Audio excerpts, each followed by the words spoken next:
Good morning. Welcome to the No Way Jose podcast. This is the morning dump. It's August 13th, Thursday. I'm your host, Jose Galison, and this is the kitty of the day, Jeff, the furry fella, our fat friend, the handsome homie, a fan favorite as well. I am also I'm a fan of alliterations, if you can't tell, but yeah, handsome boy, one of our few furry fellas, and as I've told you guys before, he's actually technically a sphinx. He just doesn't present as one.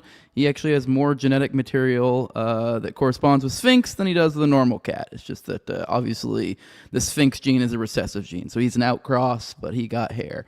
But he's a sweet guy, and we love him, and he's a handsome boy. He's actually a snowshoe coloration is what they call it. It's actually kind of rare as well.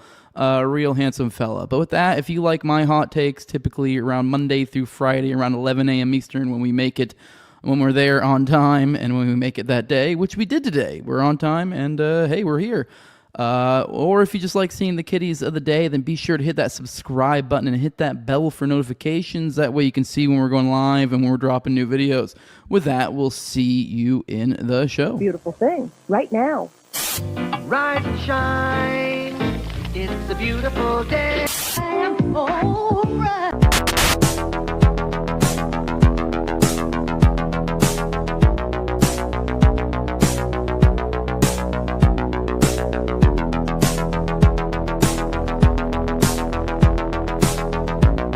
About a third of the building has been blown away. This is the bridge to white lights.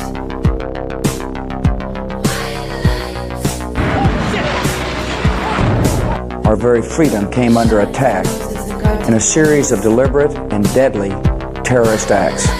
And at that point, we were taken for another round of questioning, this time related to our allegedly being members of Mossad.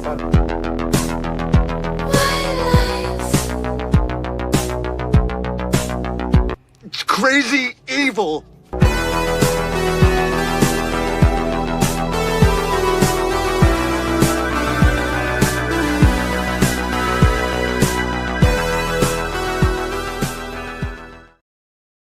Good morning, everyone. Hope you guys are having a good one. We have plenty to go through today. As always, we're going to start the show off with some icebreaker content. Today is no exception. And then from there, we'll get into our foreign policy coverage, and then we'll get into the first titled segment of the day, What the Flock. I have a few short little clips and maybe a little article to go over with some flock sort of stuff. Don't want to get too stuck in the flock stuff, but there's some interesting things there. Looks like the free market has provided the response to the weird private-public hybrid that was created with Flock.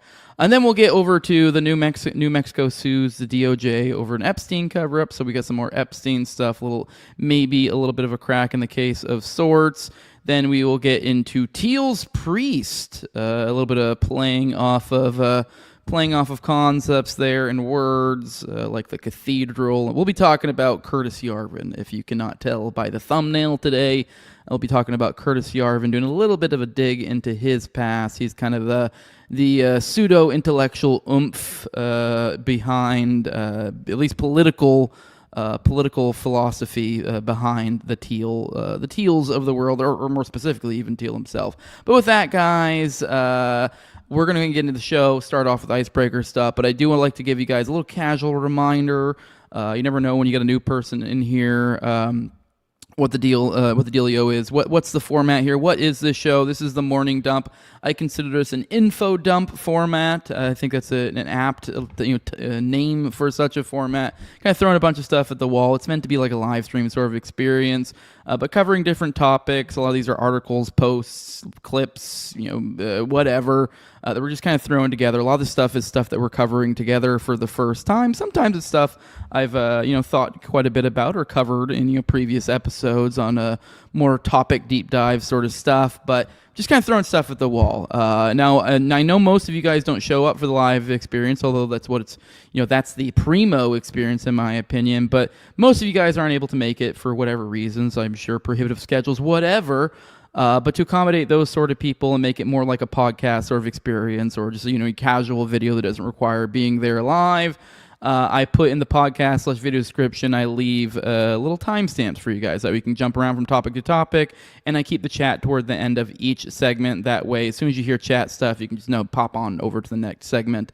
And for those who are here for the live stream or for the live experience, I like to remind you guys that I try to give you guys at least one good morning, and after that, you got to catch my interest or catch my wallet. I have the attention of a squirrel at times, so the attention part's not too hard. But if you really do want to cut through the noise, you can catch my wallet with the old super chat option, or on the money side of things too. If you look in the top left-hand corner here, got a QR code, takes you over to patreon.com/NoWayJose2020. Got a pretty good tight-knit little group there, so.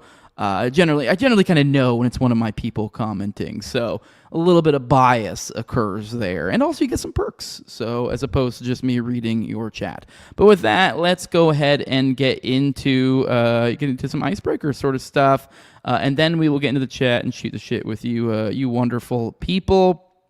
But starting off, I promised in the promo for today's episodes we will be talking about Candace's cream pies, and this is an icebreaker portion of the show. I really cannot think of any better of an icebreaker than this. This breaks the fuck out of the ice. Here you go. The elite of the Mormon culture, the cream of the pie, they get introduced to one another. All right, that's Candace using an odd euphemism, cream of the pie. The cream of the pie, which, funny enough, this actually comes from an account called Candace Owens Trying to Read, which is just one of these things. If you're someone who's watched, even just, it may take a couple episodes for you to pick up on it. She has a weird way of saying things. I'm not entirely... I mean, this kind of gets into the confusing aspect of what exactly is her backstory, because I think it's sort of changed a couple times. I was under the impression I thought she was some sort of islander, heritage or some sort, and that would explain it for me, but whatever. I don't know. Either way, we're probably going to end up having to do another Candace dig and, Kirk, Robinson, whatever the fuck that circus is these days. Maybe tomorrow? I don't know. There's a whole lot of hoopla going on over there, but either way, here's a funny clip of Candace saying the cream of the pie. And a little shout out. This is a fun account. Candace Owens Trying to Read. I've seen this go about. Let's see what else we got here. We got Gibraltar. Let's see how she pronounces this one. The Hormuz Strait, Malacca, Japan, Gibraltar. I always say that wrong. Gilbert. You guys know Gibraltar. You guys know what I'm trying to say. I got that first try. I just want to say that. Although she said Hormuz is weird too. Let's see Monstrosity. Let's check a few more of these. This is fun. I like this. It really wakes you up to the monstrosity of the... Okay. What else we got? I'm going to keep doing this. Let's keep going. Chalets in Switzerland. The Ukrainians now have yachts. They've got chalets in Switzerland. They've got yachts. No, I'm not kidding. Right. I'm just looking at these are our chapters. Well, honestly, I don't even know what a chalet is, so I'm sitting here laughing like I'm sophisticated or something. I know it's chalet. I don't really know what a chalet is, which is funny. She's the inverse here. She, I'm assuming, knows what it is, or at least heard somebody fancy say it, or saw it written somewhere. What else we got? No, that one's weak. Let's see. Extrapolate. Let's try this one. This one's fun. Everything is wrong here. That's my natural intuition. I didn't want to then extrapolate and jump to... That's a little weird. Not too bad. All right, one more. It's getting a little old now, but I'm having fun with it. Unequivocal. But Xavier Poussard, in his book, Becoming Brigitte, is unequivocal about exactly who... Okay, unequivocal. Okay, whatever. I have my flubs here and there, pretty much every episode, actually. It just, hers are weird. They almost seem like indicative of, like, what is there some sort of, like, accent? It really makes you think she has, like, a weird way. She just pronounces things in odd ways, and not even, like, ways where somebody just flubs up the word. So I don't know. But either way, continuing on, let's keep moving on. Another fun story here. A brown bear in California decided to cool off in a backyard pool. Not so much a story as opposed to just an adorable little clip. And just kind of you imagining what if you woke up and looked out to your back pool and you saw a bear just chilled in the back here. So here's a cool dude. Here you go.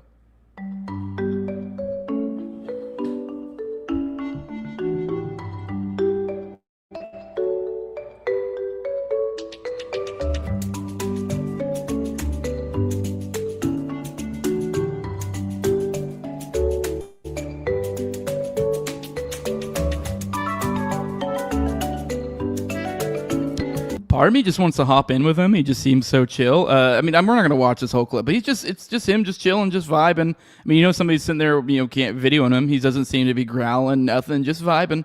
Like, I almost really do feel like if he just hopped in on the other side of the pool and he's like, what's up? He'd probably just give you a nod back. And you guys could just casually chill in the pool. Although, obviously, that'd probably be the last mistake you ever made. So not recommending that if you see a bear in your pool. Although he does seem like a cool guy. But moving on, one last story, a little bit more substantive. Although, let's be real, it's still fucking stupid. This was actually John Black, a post he shared. Story of the day, a sex toy prompted a D.C. street shutdown for hours after a suspicious package, who, in quotes, a little wink wink there, with exposed wires is left outside a fire station. Can't make this stuff up. So somebody left, I guess, some sort of weird package with exposed wires outside of a fire station. I'm assuming they probably had some sort of Bob Squad face-off. Come to find out it's, some sort of diddler of some sort. There's an article here with it, too, from The Independent, just to verify this is legit. Bomb squad shuts down D.C. street for hours over suspicious device that turns out to be a sex toy. This is in D.C. Oh, look, you even see some of the guard guys. I guess they still got these guard people, rolling about in D.C. I forgot entirely about that storyline. I guess that's still a thing, the National Guard in the nation's capital. At least they're putting them to work, the spelling of sex toys, so that's great.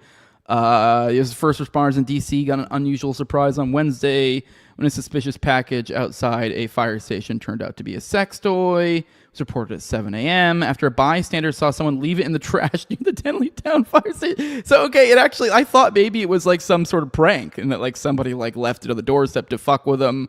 Like that was the idea. But no, like literally some nosy fuck just saw somebody drop something in a trash can and we're like, that looks fucking suspicious. You're like, okay, well, I guess they were done with their diddling. I don't know. But anyways, but it was by the fire station, so I guess it's a little bit weird. I mean, although maybe this is one of those situations where like, I don't know what the living situation is or their significant other or their perspective when it comes to diddlers. Or let's be real, if it's like, someone who lives in their parents' house, you're not going to throw it away in your in your house trash. It does kind of make sense. You might throw it away at the local, kind of fire station. Crazy story. Also, I don't know what the fuck just happened, but my thing just wigged out, as you can see a Google thing. So I guess that's the end of the coverage of that article, but we got basically all we wanted out of it anyways.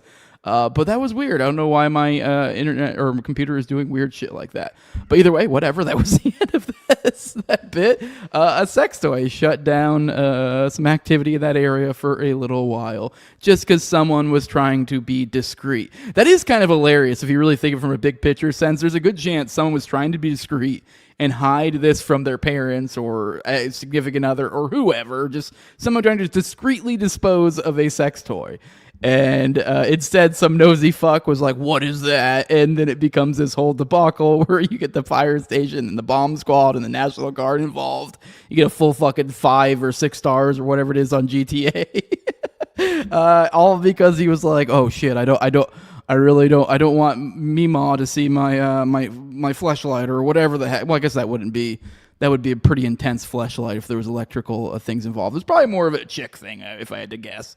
But anyways, let's roll in the chat, say some good morning, say some hellos, and then we will get into foreign policy. Let's check in on you beautiful people.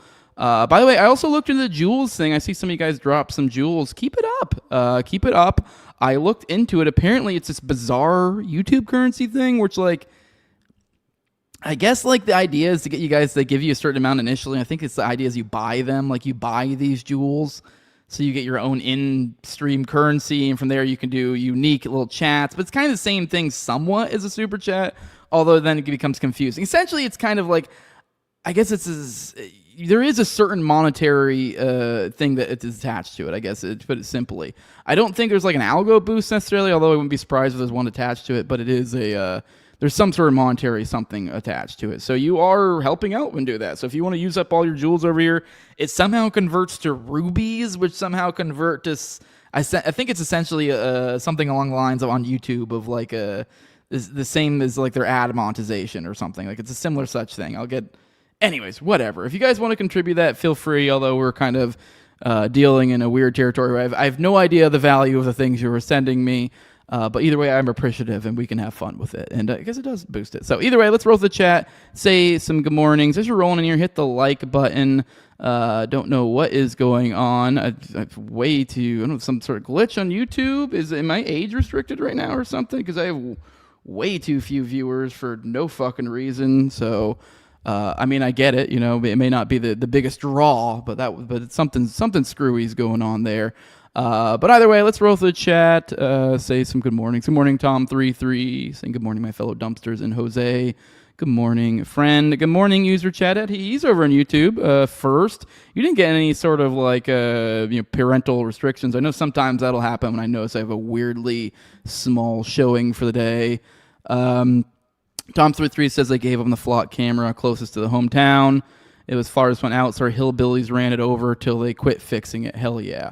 Good morning, Josh Zmin, saying hello to everyone, all the other fellow dumpers here. Good morning, good morning.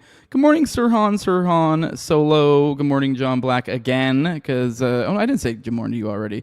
I mentioned you earlier. That was the confusion. It says, good morning, dumpers. Help Jose make your money, his money. Subscribe to the Patreon. Would recommend it. You get early episodes. I will apologize. Been a little bit. I was expecting to do one last night. The school year starting back up, and the anticipation for starting and kind of getting adjusted to the new schedule. A little bit of a wrinkle. Things should get smoother. Also, Austin was sick. Me and Austin were supposed to do an episode last night. I think me and Jacob were supposed to do one. But either way, point being, you guys get early episodes. I usually do about 2 of those per week. Keep about 4 of them or so behind the paywall at a given time. You guys, the ad-free RSS feed, Telegram, pre-show, post-show. You get to hang out with Already Dead in the private chat. Get pre-show, post-show. A lot of fun time. I know we didn't do Already Dead this week either. Once again, Austin was sick. But anyways, moving on. Good morning, matzo balls. Good morning, good morning. Good morning, bug fights. Here's John Black with some jewels with a happy poop. Thank you for the happy poop. What else we got? Tom says she's black. Of course, she can't pronounce anything. We got another happy poop from Joshman. Lots of happy poops. Happy poop. See, John Black says lisp is great of the mispronunciation. Yes, definitely win out there. Good morning, hey, say what now? Good morning. Good morning. Tom says calling it a diddler is unsettling. Yeah, a little bit, right? We got a goat trophy for 1,000 jewels. I'm assuming that's a lot of rubies that then turn into a lot of something, like some sort of currency. Either way, appreciate it. And then we get chili from Josh Smin. So I appreciate all these silly little gifts over on YouTube. Also, like I said, keep hitting that like button. I don't know if something's wrong with StreamYard with the interface. I struggle to have a hard time believing it's really as small of a showing as it says it has right now, but okay, but help a brother out. These are sort of weird shadow games they play on us. I really struggle to believe that this is really that. Okay, I'm starting to see more come in now. I don't know if some sort of initial glitch off the jump, but things are weird there. Anyways, let's get into some foreign policy, and then we'll check in on you beautiful people again. Maybe all the jewels you were sending me were upping it in the algo. So do all the things, even if you're on the other places, if you're over on Twitter, like, retweet, whatever. Help boost it wherever you watch this or listen.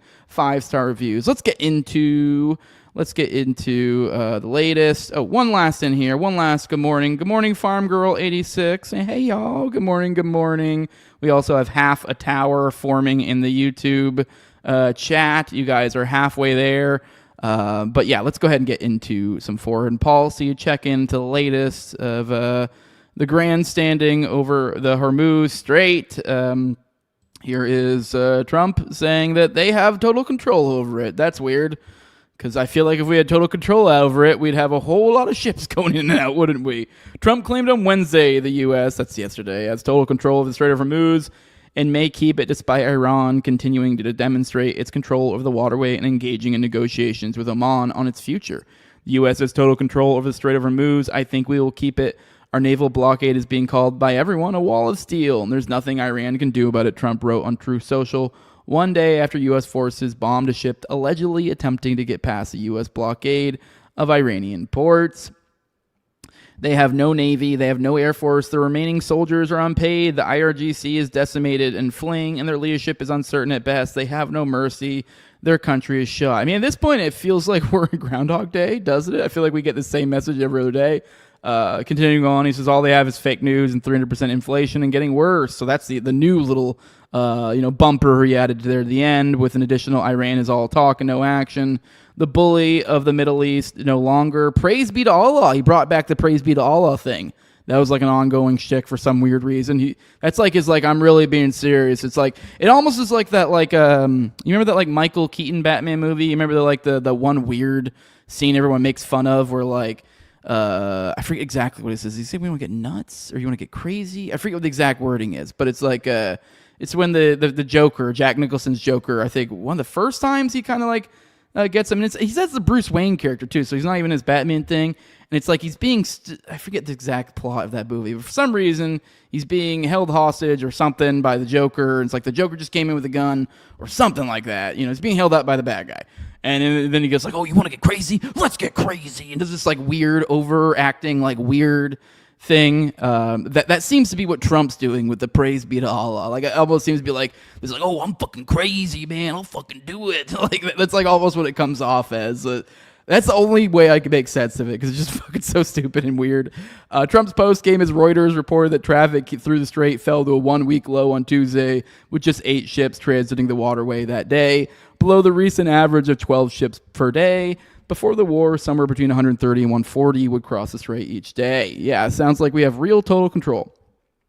Reports said that 7 of the 8 vessels entered the Persian Gulf through the strait on the side closer to Iran's coast, suggesting they received Tehran's permission to pass. According to media reports, the potential deal on the table. So even there to put that in plain English, what they're saying there is they're implying that the ones that even did get through, that in no way could you probably really attribute that to the United States.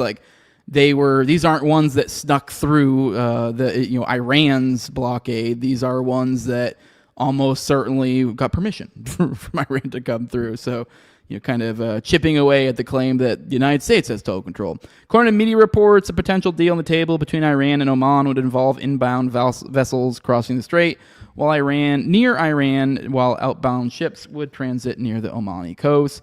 Iranian officials have said that a deal with Oman wouldn't automatically open the strait to all traffic and have laid out several conditions for the U.S., which are essentially the same as those the U.S. initially agreed to under the U.S. MOU signed in June. Those conditions include the lifting of the blockade on Iran, lifting sanctions, and end to Israel's war in Lebanon. And then more on kind of the states of diplomacy between the U.S. and Iran. We have an Iranian source speaking to Reuters has denied that the U.S. and Iran had agreed to extend a 60-day ceasefire under the MOU since the deal fell apart shortly after it was signed. Because I guess there was murmurs of that. The official was responding to a report from Turkey's Anadolu agency, which cited Pakistani government sources who claimed the U.S. and Iran had agreed to extend the ceasefire for another 60 days before it expired on August 17th. There is no talk of an extension because the U.S. violated the interim agreement 48 hours after it was reached and withdrew from it a few days later, the Iranian source told Reuters. The source said there had been some talks about reviving the MOU, but they haven't gone anywhere. One of the issues that is being discussed via mediators is the U.S. returning to the interim agreement and defining a time frame for implementing its commitments. There's been absolutely no progress in this issue, the official said. Publicly, Iranian officials have been calling on the U.S. to honor the commitments it made when it signed the MOU, which Tehran says it required to open the Strait of Hormuz.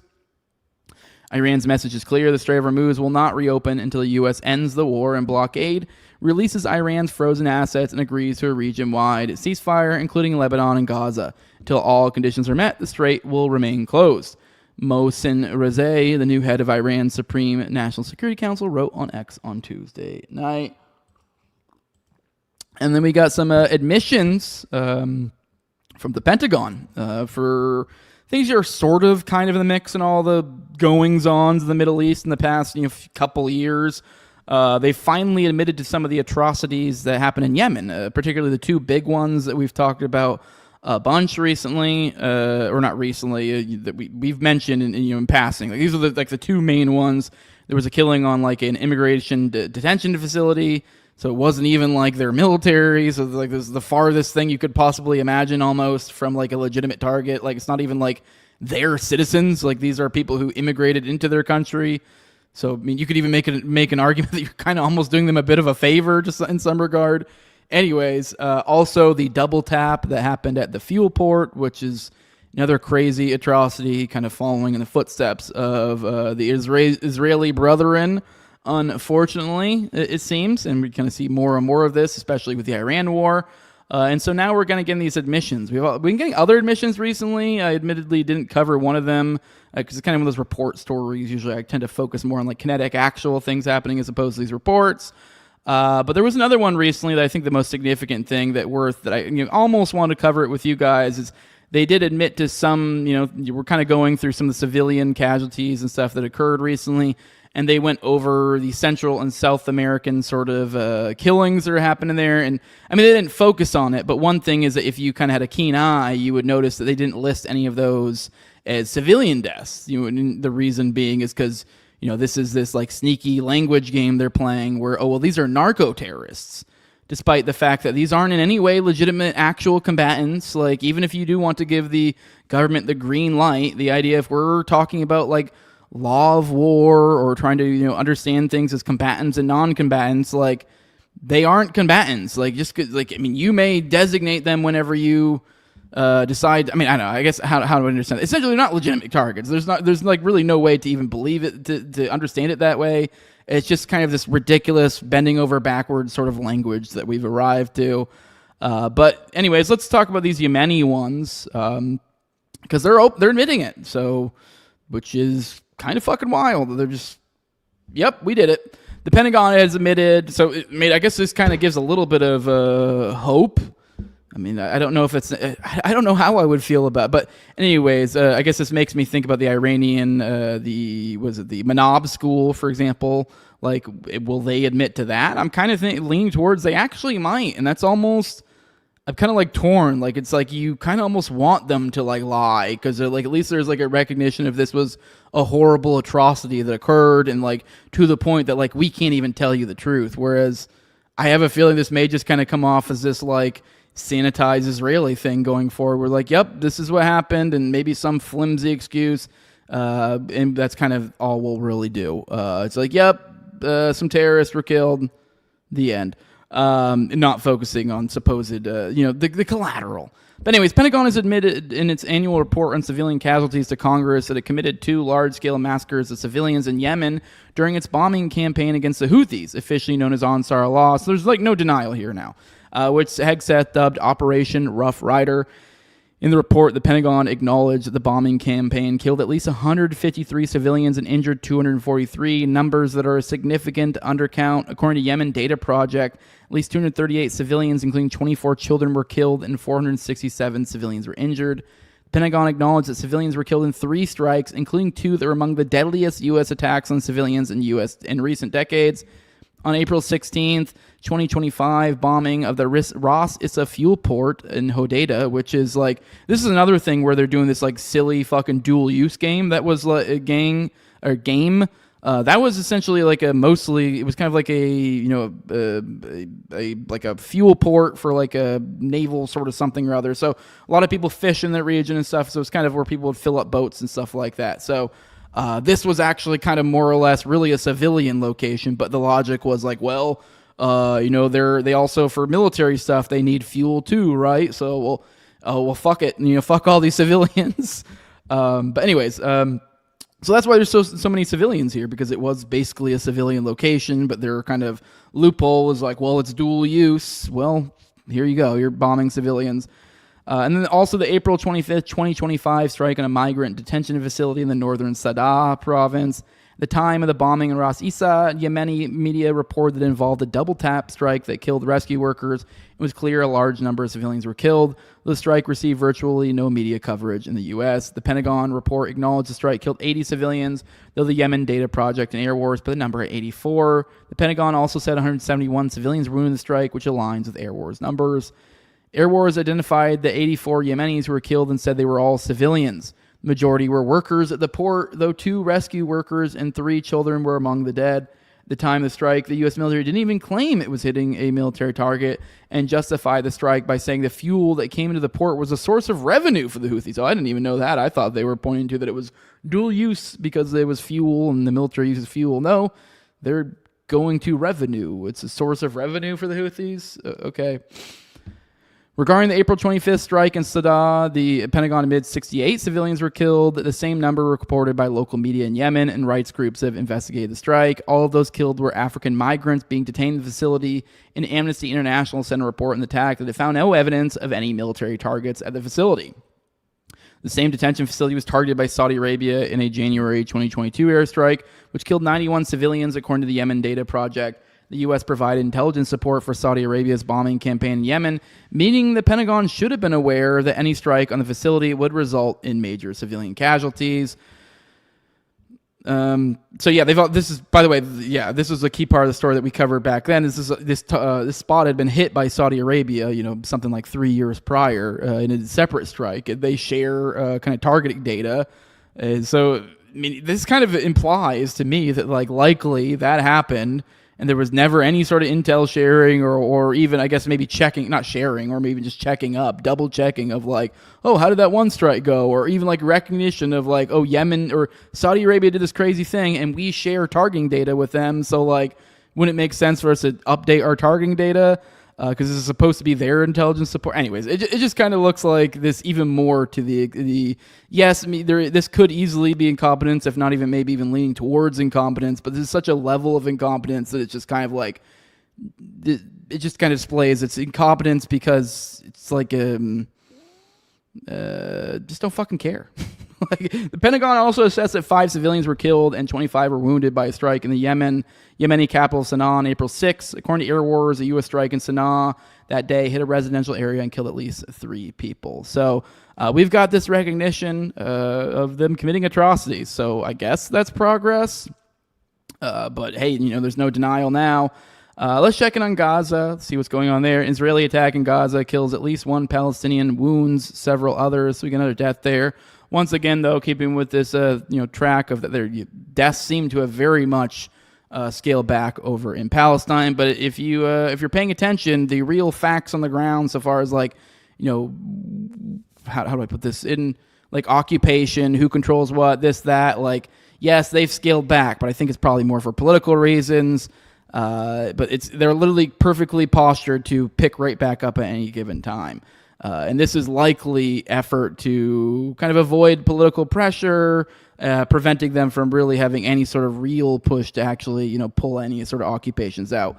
So essentially kind of weathering the storm, kind of waiting out and likely just picking right back up where they left off. So Israeli attacks on Wednesday killed at least 1 Palestinian and injured several others as the IDF continues its violations of the 2025 ceasefire deal, despite Trump and the so-called Board of Peace announcing that Hamas agreed to a disarmament deal. Al Jazeera reported that an Israeli airstrike targeted a 3-wheeled vehicle in Beit Lahia, northern Gaza, and killed 1 Palestinian. Several others were wounded, which the IDF claimed without providing evidence targeted a Hamas commander. Hamas later released a statement condemning the attack and said it targeted civilians. The attack was reported as the first Israeli airstrike in Gaza in a week, which they were lauding, which I just want to, if you understand the normies conception, you listen to J.D. Vance talking about Israel and Gaza, you would make it out there's just kind of minor little blips here and there. This is where they're at, to where they'll be did you know there hasn't been an airstrike in a week in Gaza? And so that's a specific airstrike, which meaning, oh, hey, we didn't load up our fucking fighter jets to drop bombs on these poor fucking people. That's what that means. But that doesn't in any way exclude shootings or any other things here. So... anyways, it's just ridiculous. This is how they're lauding it. Whereas, just not too long ago, we were making fun of Dave Rubin because he was blown away that anyone would even suggest there were bombings or anything or airstrikes occurring still in Gaza, despite the fact at that point it was basically every single day. So now we've gotten to the point to where they're the Rubins of the world are did you know there hasn't been an airstrike in Gaza in a week? Look how beneficial there this deal has been. That's where they're at now. The Anadolu Agency reported that another attack on Wednesday involved an Israeli drone dropping a grenade on Palestinians in southern Gaza, and then an elderly man and a child were wounded in the attack. The report describes injuries as moderate, though footage from the Nasser hospital shows an 11-year-old boy who appears to be severely wounded. That's the video that's attached right here. This is this little boy that got a grenade dropped on him, essentially. So a grenade dropped on a crowd of people, and this is one of the little people who had to pay the price. here you go. I mean, I think he's just resting. He's not like, he looks like he's like dead or something. I mean, obviously you don't get a really good look at like all the damage here, but either way, a little boy that is having to deal with grenades being dropped from the sky. So wonderful. And obviously we've talked about the rejection of the disarmament deal here. So nothing's really changed. I guess I'm looking for a better word here, because substantively be wrong. Obviously it's substantive that there's less deaths, but essentially, like, if you take the deaths out of the equation, basically nothing's changed. So there's no reason why they wouldn't just go back to killing people at the same rate they did at any given time here in a few weeks or whenever, the political pressure lets up. Moving on, speaking of this, sort of political pressure, here is Trump on Lebanon saying the ceasefire is working. So we're getting more of this like kind of stupid bullshit, like we had with JD Vance, talking about the Gaza on Rogan. We're getting more of these ceasefires. Hey, they're doing something. Ooh. So we're getting this from Trump. 7 rounds of U.S. broker talks and 6 Israel-Lebanon deals later, Trump maintains the ceasefire is working. What exactly that means and who exactly it's meant to be working for is unclear, but the residents of southern Lebanon are telling a very different story. Some 24 villages within southern Lebanon have been totally destroyed, according to Israeli Defense Minister Israel Katz. That's just the start of the matter, as locals have overwhelmingly been expelled from the area. No timetable has been given for them ever being allowed to return, and Katz is openly talking about long-term presence in Lebanon, along with the various other territories Israel is occupying in the region.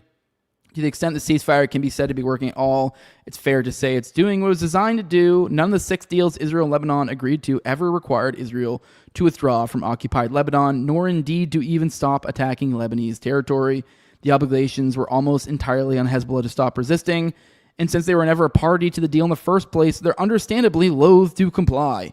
Even the pilot zones, mostly destroyed villages, Israel agreed to withdraw from on condition that the Lebanese army occupy them instead.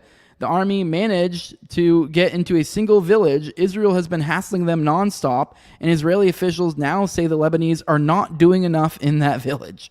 The pilot zones were only meant to be symbolic in the first place, but the LAF, I'm assuming that's Lebanon's armed forces, have persistently found themselves blocked from moving into the areas, and IDF troops even snuck into one of the zones to construct an earthen barrier around the same time Lebanese troops were wounded when unexploded ordnance was found in the same area. Katz continues to brag about the exceptional skill of the IDF and how many Lebanese villages he's destroyed outright, and Trump may be able to insist the ceasefire is working because from their perspective it may well be. But from the perspective of the southern Lebanese, working looks an awful lot like forced population transfers and deliberate attacks on civilian targets, illegal under international law. And finishing out our foreign policy coverage of the day, another update on what's going on and the whole back and forth between Ukraine and Russia. We're just getting ping-pongs of drones at this point. I believe it was yesterday we were talking about drones going from Russia into Ukraine, and today we're talking about drones coming from Ukraine into Russia. So just kind of, we get like 2 variations of Groundhog's Day too. Then we also get the regular, intervals of the Trump, kind of repeated, maybe throwing a little extra pizzazz, a little extra spice here and there. Oh, the wall of steel blockade. The Russian Defense Ministry said on Wednesday its forces intercepted 502 Ukrainian drones over multiple Russian regions as the Ukrainian military continues launching massive U.S.-backed drone storms into the country. Much of Ukraine's attack focused on Novorossiysk, I think I might have got that one, a Russian Black Sea port city in the Krasnodar Oblast, where local Russian officials said at least 3 people, including an 8-year-old boy, were killed. Russia's TASS news agency reported the mother of the 8-year-old and his 6-year-old brother were also seriously injured. Ukrainian officials said that missiles were used in the strikes on Novorossiysk, which, according to Reuters, also hit Russian warships and a naval base and pounded grain ports, putting at least 2 grain terminals out of service. Andrei Kravchenko, the mayor of Novorossiysk, declared an emergency and said the city's water supply had been cut off. They're really putting me to work here. Our Paliantisia jet-powered drones, Neptune missiles, and unmanned naval systems successfully struck designated targets, Zelensky said in a post on X describing the strikes on Novorossiysk. Russian strikes also hit Ukraine on Wednesday, while the Ukrainian Air Force reported that Russia launched 138 drones in the country and fired an unspecified number of missiles. According to the AP, Russian drone attacks on Kherson killed at least 2 civilians and damaged a shopping mall. The Ukrainian Air Force said there were at least 16 areas where damage recorded due to the missile strikes. Russia has taken advantage of Ukraine's depleted air defense, and in some recent attacks, Ukraine's military has failed to intercept a single missile. Despite Ukraine's daily long-range drone attacks, Russian forces maintain momentum on the front lines where they are slowly making territorial gains. With that, let's roll into the chat, say some more good mornings, and then we will get into what the flock. So let's check in on you, beautiful people. Ooh, we got the G, we got the E. We're so close on this tower. And then Daz went and fucked it all up. Fumbled it on the R. Great. Good morning, Daz. Oh, Leroy Jenkins ended up in here. Nice. Good morning. Good morning. Oh, we got another. Oh, someone fucked it up again. We got another one in here that then last moment Bobo went and fucks it up. Starts his own tower, his one-man tower. Okay. Good morning, everybody. Good morning. Oh, Matzo Balls over to Rumble, too. Says he came over to Rumble now, so you get another good morning if you're popping over back and forth. Good morning, Gottis. Says listening from my truck today. Good morning. Good morning. What else we got here? Boop, boop, boop, boop, boop, boop, boop. All right. Bobo spamming the chat. Send all Jeff the cat's fan mail to the address 244 Needy Road, Martinsburg, West Virginia 25405. All right, let's get into what the flock. What the flock is going on, everybody? I got a few things in this flock bookmark folder that I wanted to clear out that I figured we'd go through together. A few little clips, a few little examples of the craziness of the flock stuff. Although I will say I'm like of two minds of the flock thing, not to not to do an about face here and to, join the technocracy. But it's one of those things where, like, how do I put this? The flock thing just has felt bizarre, sort of. I mean, maybe it's just one of those things where, like, this was just, like, the thing that did it. Like, I mean, like, there's... Like, don't get me wrong, flock is obviously, like, the next step. It's like, they're incorporating AI and, like, they're able to, like, go through information a whole lot better than some of the, like, just... But... even flock, you just magically snap your fingers, it disappears. We still got like these little things right here that you bring with you everywhere that track everything. You got like I got my Wi-Fi over here that like they even say that like that can like map your walls and shit or something. Like you're being tracked everywhere. Like you are. This obviously expands, makes it even more so of a panopticon. So to be very clear, I'm anti-flock, but it's just one of those things where it just feels like weird. So I do want to throw it out there. I guess also this is my kind of like a little bit of, I guess, I don't know if I want to say an apology. But just, I guess, not necessarily apology, but also, I guess, somewhat of an apology of focusing. I do feel like I focused probably maybe a little bit too much on the flock stuff because it feels outsized. But also, I guess, a little bit of saying I'm probably not going to go as much in this, but I guess not to get, to bury the lead. We'll get into this in a little bit, but there has been kind of like a free market answer that we'll get into in a little bit. But I guess my point is just all this, like the outrage is kind of weird. I guess it's welcome, I guess is my point. I welcome the outrage. It just feels bizarre because there is this like, why is this the thing that really is getting everybody all worked up? But I guess I'm happy there's a thing. Maybe people are a little bit freaked out about like the bizarre public-private component of all of it because that is weird because this is like a private company that has some sort of weird contracts with, at least that's my understanding, is Flock is like a private thing, and so they have, relationships with the U.S. government. So we end up this weird, sort of bizarre, meeting of the public and private to where everything becomes, the establishment. But either way, I've hemmed and hawed enough.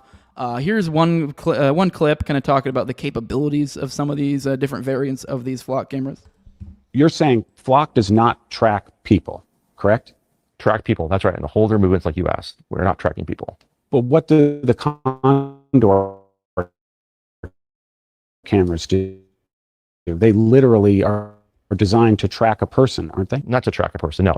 This is Flock camera, like the Falcon license plate reader camera. You'll notice this does track the movements of people. All right, now, admittedly, I fucking hate this. Now, to just get back on the like fuck Flock train, to be very clear, I hate this. That's terrifying. I can't imagine walking through, and you can even hear it. So, like, maybe they're cranking up the volume here because they're close to it.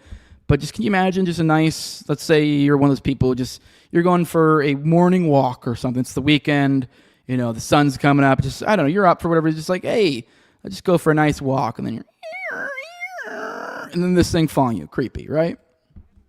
Whether or not it was designed to specifically track a person, you can see right now, in real time, no matter which way I move, the camera moves with me. And that's not all that those cameras do, by the way. We've seen how they can even track your phone screen to find out what you're looking at. I could watch a man rollerblade and then take a break to watch rollerblading videos on his phone. How? Because the camera's AI automatically zoomed in on it. Just like it zoomed in on a couple arguing at a street market in Atlanta. So what? They're still anonymous, right? No, they're not. Within 2 minutes of open source intelligence using a commercial facial recognition engine, I found out that one of them just finished medical school and the other is dealing with chronic irritable bowel syndrome. There's a reason why some cops openly brag about how you can't even breathe without them knowing about it. You have cameras everywhere in that town. You can't get a breath of fresh air in or out without us knowing. Like I said, nothing gets in or out of the town without us knowing about it. I already know where you were. Yeah. I have it on camera. I have you on camera walking up, ringing the doorbell, taking the package, and literally running away. Creepy stuff. Definitely don't like that. Here's more. Here's another clip. It's Tucker Carlson and Ben Jordan, which, funny enough, I didn't know that Ben Jordan guy was going to be in that clip. He actually was just in that other clip. So I'm assuming he's some sort of flock activist guy. But here's another example of abuse from some of the people that are trusted with access to Flock. We've talked about this a number of times, although I've also pointed out this is something that was even pre-existing Flock, because a lot of people don't really think about the amount of power we really do give law enforcement and the ability to... There's a lot of horned up single dudes out there, and there's some weird predators, and leaves certain, I don't know, possibilities open for certain sinister people. And we've talked plenty about that. Here's another such example. I believe, what are they talking about here? About video feeds of children at a daycare center. So here you go. A place there called Marcus Jewish Community Center. It's a private, large community center that's kind of beloved by the community. And they have cameras on the wall there that aren't Flock cameras. They're like the standard cameras you would have in any sort of business. And the community center said, okay, well, we're a little worried that there might be some sort of anti-Semitic attack. So we want to share our footage with police in case they need it, in case there's a shooting or something terrible happens. And by doing that, they shared it with Flock. So what Jason had discovered is that over 1,000 times, Flock employees viewed those cameras inside this private community center, including but not limited to the pool, the daycare center, the children's gymnastics room, and nobody had been arrested. Nobody had to answer any questions about it. In fact, they actually made it harder for Flock to collect an audit or to collect a record of who was looking at the camera internally from the company. Wait, just to be clear, it was Flock employees who were not licensed law enforcement officers. All right? grown men. Yes. All Flock employees, over 1,000 times, and they were all grown men. And they were looking at these cameras at the daycare center, the children's gymnastics room, and their defense to this was that it was a product demo for another client. And I'm thinking to myself, if I had a business and I wanted a Flock camera, right, a police department, and somebody pulled up a laptop and said, look how good this works, and then it was a children's gymnastics room, I would call the police, or hit them. I'm not sure what I would do, but that's an outrageous explanation. That's just delusional. How many Flock employees were fired after that? None, not one. They took down their LinkedIn though and deleted one of them was in a band and removed his band page on Facebook. So yeah, they pretty much got scrubbed from social media because, I released a video about it on Instagram and it had made the news a little bit. And so they immediately just scrubbed their profiles. Yeah, that is creepy. So just to rehash that. So Tucker Carlson, Ben Jordan here. Flock employees had requested access to video feeds of children at a daycare center over 1,000 times. So these are employees. I mean, maybe we're missing some other side of the story. I guess he did just say it was for some other client or something. So even with the example, I started off and you kind of preface this with the example of cops. This is even kind of, I don't know if I'd say worse, but even more so, at least with the idea of cops. If you have this well, they're public servants and and so they're supposed to be, entrusted with a certain amount of power. Nobody fucking agree. Nobody, there was no, I didn't ever, God, I'm stumbling on my words. I didn't ever sign no fucking social contract, but at least there's some sort of like, you know, like people like make essentially imply there is one. Like no one's implying there's a social contract with Flock. Like I've never heard anyone try to, you know, go through pains of any sort of intellectual framework of why Flock innately gets some sort of weird consent here. Now I guess there is the weird thing, like, do you have a right to not be seen? I mean, this is just bizarre. This is just a level of like intrusion that just, you would assume that it shouldn't be allowed. Like, so, I mean, I don't know. Let's move on. Let's look to more of a specific individual example, but, you know, weirdly enough, also looking at a children's gymnastic room. So as opposed to just this like access over 1,000 times, now we have the Flock vice president. So the literal vice president of Flock, he logged into a Dunwoody's PD's Flock system. So he logged into the cops Flock system. So we have the vice president of Flock. He logged into the Dunwoody's Flock system and looked at a camera in the children's gymnastic room of your private business here in Dunwoody. So this is, I don't believe these are the same places. I believe they had different names there. One's talking about 1,000 such hits on a specific one. Here's talking about the literal vice president looking over at the gymnastics room. The business shared their cameras directly to the PD under the pretense that access was solely for real-time critical incident response. So there you go. Even more to like the idea of like when I get a weird legality, there's contracts in place, because I think most people would be like, yes, if I'm dropping my child off, you would assume there's some sort of contractual, like, yes, like we may not have to have this underlying like literal right to, you know, not be seen or anything, but it's completely fair that, you know, people like, hey, if I'm going to drop off my kid here, there's some sort of understanding of like, you haven't given surveillance ability to some third party aside from perhaps, you know, under this very specific, you know, thing, as they said here, solely for real-time critical incident response. I think that's perfectly fair for a business to be like, oh yeah, I would allow the cops to have it for those reasons. And here you are having that not being the case. Flock and Dunwoody elected officials say this was for a sales demo. So maybe this actually was a little bit of build off of the other story. I just didn't remember them saying the VP. And I swear they said a different place. They claim this was part of authorized activity approved under the city's demo partner agreement. The problem with that is that the city cannot provide any info that demo partner agreement exists. What kind of sales demo require looking at one camera in a children's gymnastic room? Can anyone rationally explain why a police agency that is interested in Flock would like to see one third-party camera integration that is in a children's gymnastic room? This is written by somebody from that place, Dunwoody, and there's an editor's note here. It says the request of the writer letter has been updated to remove identifying details. Okay, that doesn't matter. Freaky stuff. I definitely don't fucking like that. But the free market, it will provide, and it looks like it may have. Here is a tweet from Jason Bassler. It says, they have Flock, we have Sparrow Map. Meet Sparrow Map. It's a DIY counter surveillance tool that uses a webcam or old smartphone to detect, classify, and map government vehicles in real time. They track the public. Now the public is tracking them back. So here's a little bit of an example of it, so you can kind of see it in real time. Audio people, sorry.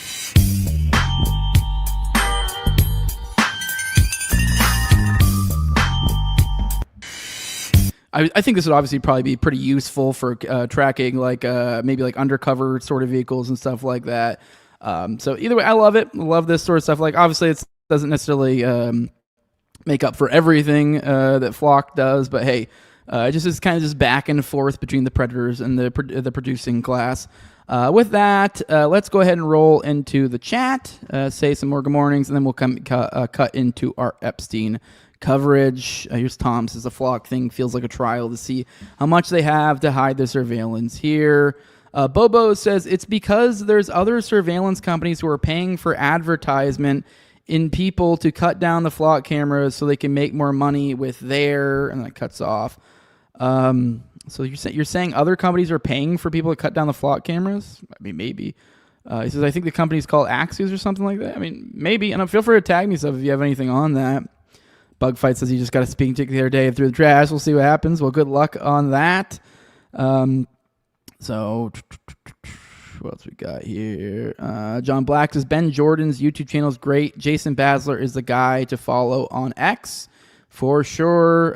What is Bassler's thing? He does the Free Thought Project and the police. So he's an OG. He's been around in the community for a while, done a lot of good stuff. Kind of one of those unsung heroes. Never really made it about himself. So big ups to him.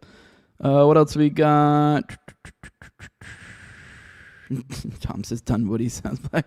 Bugfight says, fuck man, I'm in Dunwoody all the time too. These niggas be seeing me all the time. They're watching you in the gymnastics room, buddy. It says it's a rich suburb of Atlanta is what Bugfights is saying for those who want a little bit more context there. All right, let's get into some Epstein stuff. Let's check in the latest there. One last thing, I guess. Here's John Black. It says, my county has contracts with Flock, Azon, and Motorola. So those are the ones your county is interacting with. Okay. All right, with that, let's go and get some Epstein stuff. We got some, on the Zorro Ranch front, we got a little bit of movement happening there. Funny enough, we were just mentioning Jason Bassler. Here he is again, Jason Bassler of the Free Thought Project. Saying this is back on August 1st, saying the DOJ just missed a major Epstein deadline. New Mexico requested unredacted Epstein files after reopening its Zorro Ranch investigation. The DOJ didn't comply. The real story is no longer Epstein. It's why the feds are withholding evidence that could help identify additional victims, witnesses, or co-conspirators in an active criminal investigation. So we have the DOJ not cooperating with the New Mexico's DOJ. So, and then surprise, we have, about a few days later, we got New Mexico is suing Todd Blanche and the DOJ. Todd Blanche, by the way, I don't know how this missed my eyes, or what the fuck was I looking for? How I missed this, essentially. I don't know how I missed this, but apparently he already got. He's now the acting attorney general, so that's changed. I actually probably cover a little bit. There's some stuff, more stuff I want to dig into along that line. We'll probably get into maybe tomorrow. But yes, he is now the acting attorney general, so he is being sued along with Trump's DOJ for withholding evidence for the Epstein Zorro Ranch investigation. So let's dig a little bit into one of these pieces. What is this from? Is this AP? It didn't say what she's sharing here for Betty. It says New Mexico sues DOJ for blocking access to unredacted Epstein investigative files in Zorro Ranch criminal probe. It says what was this today? So this wasn't today. This was obviously August 5th. So it's about 8 days ago. The New Mexico DOJ filed a federal suit against acting attorney general. He was acting at the time. Now he is the attorney general. He got put in a few days after this. Todd Blanche of the DOJ asking the court for access to unredacted Epstein-related investigative files the DOJ has been withholding. These files and documents are critical to New Mexico's ongoing criminal investigation into alleged crimes at Jeffrey Epstein's Zorro Ranch in Santa Fe County. The state's lawsuit argues that U.S. DOJ's refusal to provide unredacted materials violates the Administrative Procedure Act and unlawfully interferes with New Mexico's sovereign authority to investigate and prosecute crimes committed within its borders. The complaint seeks an order requiring U.S. DOJ to produce the requested materials or, at minimum, to promptly and in good faith evaluate the request under its own regulations. New Mexico has a duty to protect survivors and investigate crimes committed in our state so that perpetrators can be held accountable, said Attorney General Raul Torres. He asked the DOJ to cooperate by providing access to records that may be critical to identifying victims, witnesses, and additional criminal conduct at Zorro Ranch. Their delay is actively hurting our criminal investigation and delaying justice Epstein's survivors deserve. New Mexico's complaint alleges the federal government has refused without adequate legal justification to share the records that could help investigators identify witnesses, corroborate evidence, and determine the full scope of crimes that occurred in New Mexico. The filing says the DOJ's refusal has obstructed the state's ability to fully investigate crimes within its own jurisdiction. The complaint says Epstein used Zorro Ranch regularly for more than 25 years and that publicly released Epstein files contain thousands of references to New Mexico and the ranch. It also alleges that federal records include evidence of grooming, trafficking, sexual abuse, and other misconduct tied to the property and to individuals associated with Epstein and Ghislaine Maxwell.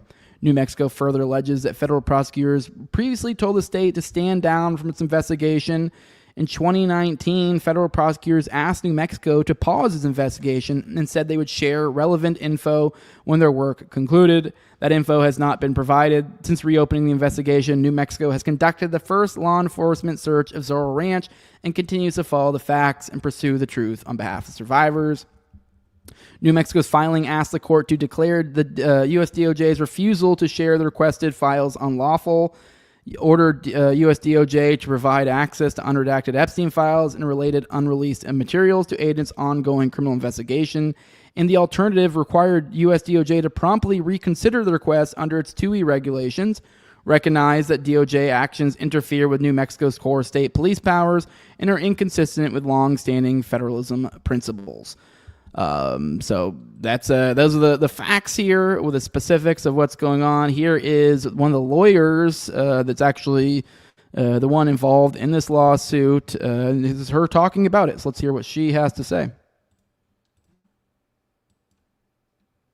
It's over at Midas Touch, by the way. Now I want to bring in Katie Fang to break down the latest order in her case against Todd Blanche under the Epstein Transparency Act. Katie, great to see you. Judge Sullivan's order basically saying Todd Blanche is not complying with Judge Sullivan's previous order about turning over certain categories of documents, also addressing the issue of the redaction log, which I thought was very significant also.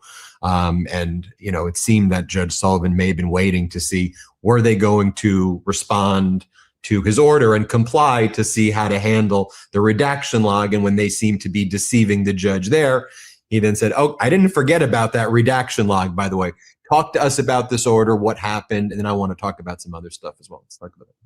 You never want to underestimate a federal judge. But for a second there, I was like, did he forget that he had ordered Todd to turn over the stuff? So yes, so the breaking news is, and I'm going to start with the it's the primacy recency, right, Ben? I'm going to start with the most recent thing that just happened, which is an order that just got entered within the last hour by federal judge Emmett Sullivan in my lawsuit against Todd Blanche. The reason why this is so momentous is Judge Sullivan has now set a status hearing for next week, August 13th at 1 p.m. Eastern in court, ordering both parties, as in me and Todd Blanche, to have to appear. And he has pretty much said in this order, Todd Blanche, you have now defied my orders. And I think this is a really important moment when it comes to compliance and whether or not this judge is going to allow Todd Blanche to continue to violate not only the Epstein Files Transparency Act, but the judge's own orders. The judge, notably, when he did an order back on July 25th, Ben, just to refresh people's recollection, told Todd Blanche to come to chambers so that the judge could do an in-chambers inspection of the unredacted documents and a specific small subset of them. And he told Todd Blanche, pretty much, I don't believe you when you make representations in your court filings about why you have redacted certain things. So you have to bring with you proof. Kind of, I call it, show your work. If you are legitimately redacting pursuant to the law, then you'll be able to support those allegedly legitimate redactions. Okay, so that being said, the next thing that happens is we get this order and the judge is like, you told me that you were going to bring it, or I told you, you had to bring it. And according to Judge Sullivan, he says, nah, defendant did not provide such documentation. So now you have to come to court and you shall, not permissively, you could. It's you shall be prepared to discuss what documentation you will provide to support your assertions that these truly are victims that you have redacted. And in other Epstein news, we have, surprise, surprise, who would have ever guessed this, but we have some inside info that looks like, doesn't look like it, straight up is. This is coming from, what is it, this is Senate.gov sort of stuff. An Epstein report. This is a report from the Senate, actually, essentially reporting that, I guess that's not the, God's word, essentially. You never know. They could be full of shit, but I don't really see why they'd be lying here, especially with what we're about to talk about. Apparently, over at CBS, which many of you, especially if you watch this show regularly, would know, has been essentially taken over by the Zios. You got Barry Weiss is running that, as an underling of Larry Ellison, that has become this overlord of this kind of mass media takeover of all things, establishment, essentially consolidating them under Zog. That's what's occurring here. Well, who would have thought CBS spiked some Epstein shit? So here's another one from @FurBetty or Grizzy on X. Said CBS had a 60 Minutes investigation into the banks that moved more than $1 billion for Epstein. It interviewed Senator Ron Wyden. It examined Wall Street and the U.S. Virgin Islands. Then CBS fired their correspondent. The interview will not air, and nobody knows whether the investigation ever will.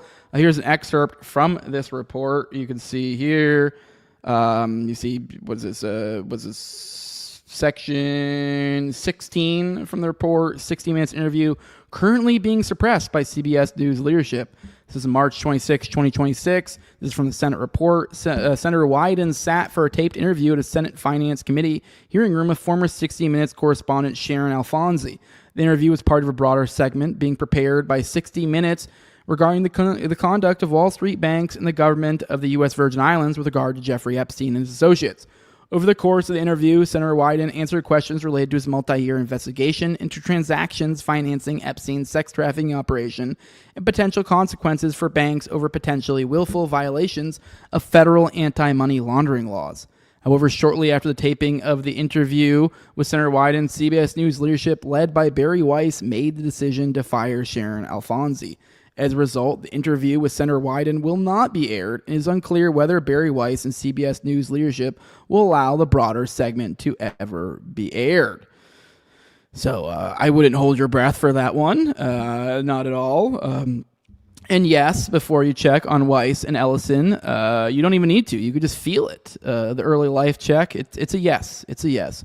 But let's check in. We're never going to get that interview, but I do have a little clip from Senator Wyden, which... I don't really know Wyden too well, but a little bit I've seen of him here and there, especially in regards to Epstein. He actually weirdly seems to be pretty good on it. So this is Senator Ron Wyden. He's the ranking member of the Senate Finance Committee.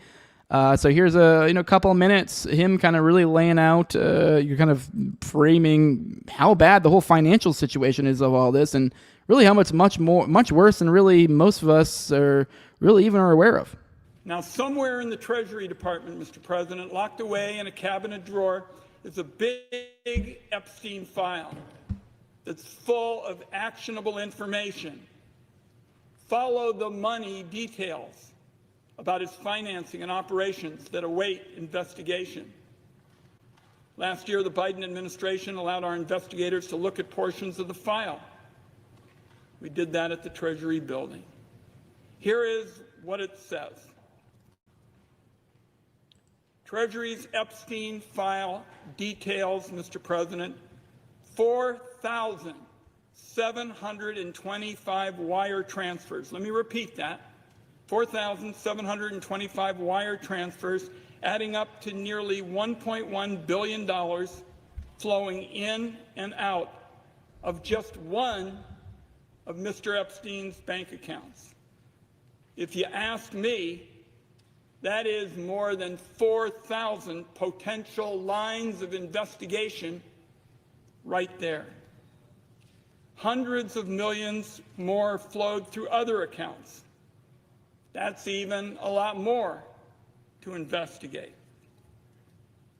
The file shows that Mr. Epstein used multiple Russian banks, which are now under sanctions, to process payments related to sex trafficking. A lot of the women and girls he targeted came from Russia, Belarus, Turkey, and elsewhere. One shudders to think about the kinds of people who must have been involved in trafficking these women and young girls out of those companies and into the Epstein web of abuse. Again, these are all potential leads, Mr. President, the Department of Justice ought to be digging into. This is about years and years of international sex trafficking. All right, and now just to rehash all that, to it's a little bit longer clip, like the things to get out of that: 4,725 wire transfers, totaling $1.1 billion. This is just one of Epstein's bank accounts. This is just one of the things that Wyden has uncovered, digging into all of this. This is over $1 billion from just one of Epstein's accounts. So we're talking about billions. So that's, we're talking an iceberg here. The idea of like way more under the surface. This is just what they're able to peek at. This guy was moving nations. So, obviously, I guess it's not that surprising, but tons of money being moved around. And then all sorts of other money games occurring here. This post was, from True Vanguard. Says the sexual assault crimes are awful and people need to be held accountable. But a lot of folks are missing this whole angle. Scott Bessent, a friend of the Trump family for 30 years, refuses to give over the financial records of Epstein, showing where money was coming and going, who was funding the operation and trafficking, and what global elites may have been involved. By the way, he's the Secretary of the Treasury, for those unaware. Biden has been tirelessly working to force Bessent's hand, but Bessent has absolutely refused to show Congress any suspicious activity reports, including nearly 5,000 missing wire transfers that could certainly implicate many co-conspirators of Epstein. So we just laid out what they said, 5,000 missing wire transfers they know of as well. And so a little under 5,000 we just talked about was 1.1 billion coming out of just one account. So that there could be a whole other billion there or even more. I would guess probably way more. Continuing on, looking at some more of these financial crimes from the Senate report. Here's a little bit of a look inside of what was going on with J.P. Morgan. Here's Grizzy again. It says J.P. Morgan did not merely overlook Jeffrey Epstein's suspicious cash withdrawals. This is a new Senate report shows the CEO of its U.S. private bank told Epstein to stop taking so much cash from his personal accounts and withdraw it through an aviation account instead. So we're getting tips from the bank on how to properly evade, their censors, I guess you could say. So here's more from this report. It says the former CEO, JPMC U.S. Private Bank, John Duffy, counseled Epstein on how to execute suspicious cash withdrawals to avoid reporting requirements. Unsealed records include internal JPMC emails documenting top JPMC executive John Duffy's involvement in Epstein's transactions. Duffy, at the time, was the CEO of JPMC's U.S. private bank and was aware of Epstein's habit of withdrawing unusually large amounts of cash. In a series of March 2012 emails, Duffy corresponded with Bonnie Perry, a JPMC risk management executive, regarding Epstein's cash withdrawal activity. In these emails, Duffy stated that he personally asked Epstein to stop withdrawing so much cash from his accounts in his own name and asked he instead do it from his aviation accounts. After Perry flagged $160,000 in cash withdrawals by Epstein from August 2011 through March 2012 to allegedly pay for jet fuel expenses, Duffy responded, "This is a better pattern than I thought. I did ask him to withdraw this cash from his aviation account for these payments." So here's more. What is this? Duffy also suggested. Oh, here we go. Duffy also suggested, I believe these are continued, suggested following up with Harry Beller, Epstein's accountant, who we know to follow up on Epstein's suspicious withdrawals of cash. This shows an email back and forth here. This is displaying the emails we just were talking about, actually. So this one right here, this is a better fact pattern than I thought. So here's one of the emails. So this is from, this is subject, KYC approval, which I believe is know your customer approval. It's like a banking term. They're using crypto as well. Requested for high-risk clients. It's CC'd McCleary Kevin, Delisio James, Conlon Pat, Verdon Ann, to Perry Bond from Duffy. So this is the Duffy guy. It says, this is a better fact pattern than I thought. J.E. and I spoke about his pattern of cash withdrawals. His answer was fuel payments in foreign countries. Some of the countries were OFAC listed. Sounds like I still need to speak with him. However, I did ask to withdraw this cash from his aviation account for these payments. Clearly, he is doing this. Perhaps the best next step is for us to speak with Harry, who we know, and ask Harry about the cash withdrawals. Agree? Question mark. Concerns? Question mark. This is from John Duffy, the chief executive officer of J.P. Morgan. So, however, in 2013, Marian Ryan, a JPMC VP for compliance investigation reviewing Epstein's activity, noted that traveling abroad to pay for fuel is not normal business practice. She also noted that Epstein has been known to pay for cash for his massages, but only minors are the issue, and we have no proof. So here we go. Here's that email. So this is from This is from subject Epstein narrative, CC DeLuca Phillip, to Valeria Layla Jabbar and Lisa Bell from Marianne Ryan. It says, I will fix the narrative, but I think we should stick to taking out cash and traveling abroad to pay for fuel is not normal business practice. True, he has been known to pay cash for his massages, but only minors are the issue, and we have no proof. If the fuel explanation is true, then the feds can valid versus CMIR records and businesses' tax write-offs. If he pays cash for all his fuel, hard to use to write off use of the jet as a business expense. So just kind of counseling him on particularly on how to properly launder money, which I don't necessarily have a problem with money laundering. It's what he's laundering that money for that's particularly the issue. With that, let's roll in the chat, and then we will get into our mole bug dig here in a few. Let's see what you guys got to say.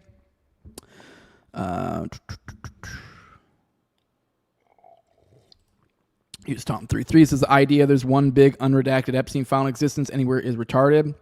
By the way, I just realized just now, because I was like, I don't know what's going on with YouTube today. It's being all squirrely. I don't know if because I know the censors aren't as bad these days. Like the era of YouTube censorship does seem to be over, at least in the overt way of like the 2020s, where it was like you get a strike, your account's gone, yada yada yada. Now it does seem to be shadow banning's the way. So it is like I'm looking at this. I'm like, what the fuck? I went over to Rumble and I think I have like almost triple the live viewers, so that's cool. So that's a first. Rumble, usually that is not the case. Usually, so hey, that's a positive, I guess. I think that is a little bit of an indication that it is a little bit the shadow banning makes me feel a little bit better, and not so much the because usually that's not the case. Usually there's more viewers on YouTube. So hey, whatever. YouTube's fumbling the bag that hard. That's gonna send all my people over to Rumble. I guess I'm okay with it, but hey, here's Fire Pixie over on YouTube saying hi, just watching. Morning to you. Good morning, Pixie. But yeah, sorry, that was a weird. I just noticed I have like a good deal more, like I think almost triple over on Rumble than I do over on YouTube right now. That is bizarre. So I guess that just more kind of a little bit of a subtle confirmation of sorts to me that perhaps there is shadow banning occurring. But either way, here's Fire Pixie over on Rumble as well. Another good morning. All right, let's get into Mencius Molebug. I told you guys we would dig into him. I called this, I named this thing the Thiel's Priest. You could probably call it even Thiel's High Priest. I'm doing a little bit of word play here. One could say playing with Molebug's idea of the cathedral, which I always thought was like a little bit of a ripoff of a less developed concept with how do I say this? Why can't I think of his name? Rothbard. There you go. Like Rothbard didn't have a thing he called the cathedral, but it was like court intellectuals. Like he didn't have like a formalized word for like the whole group, but it was like he had talked about this idea. Now I will say Yarvin did kind of form it up a slightly different, made it slightly more specific for his own purposes. But generally like the cathedral, kind of like the court intellectuals, the court priests, the priesthood of the court priesthood, the court historians. Like he would use these sort of language, similar sort of religious or court, kind of maybe pointing toward kingship. So these sort of vibes. So and I think that's kind of a perfect looking at Yarvin as the priest, the political philosopher of the Thiels, the god kings, the current barren god kings of the world, at least how they see themselves. He's kind of their intellectual bodyguard of sorts, his intellectual vanguard. This is the guy, is what most people point to when you try to look at like what is this amorphous vibe? What is their intellectual North Star? If we were looking for their philosopher, who is it? Yarvin's who they normally point to. And so we have a little bit of a dig. We're probably going to break this up maybe a few parts, maybe three, maybe a little more, a little less parts. I know we just came off a deep dig in Polymarket. And so like, these multi-part digs and episodes, well, we're back to it. We're right back to it, but I couldn't help it. I really wanted to dig into this one, and we've been kind of wading in Thiel waters, and this one's been a long time coming to dig into this one. So this is from Unlimited Hangout. They titled it The Father, the Son, and the Mencius Molebug.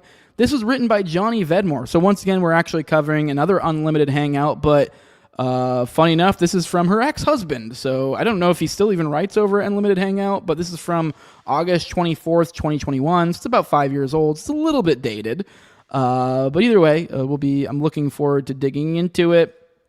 Moldbug, really don't know how to describe him. This like sort of political philosopher that's kind of sprouted up on the dissident right, usually attributed with, I don't know if they say he's a founder or at least maybe one of the initial pushers of sorts of NRX, neo-reactionary, I think is what they call it. I was just see. Anyways, this is the guy. So he's kind of like the thinker here.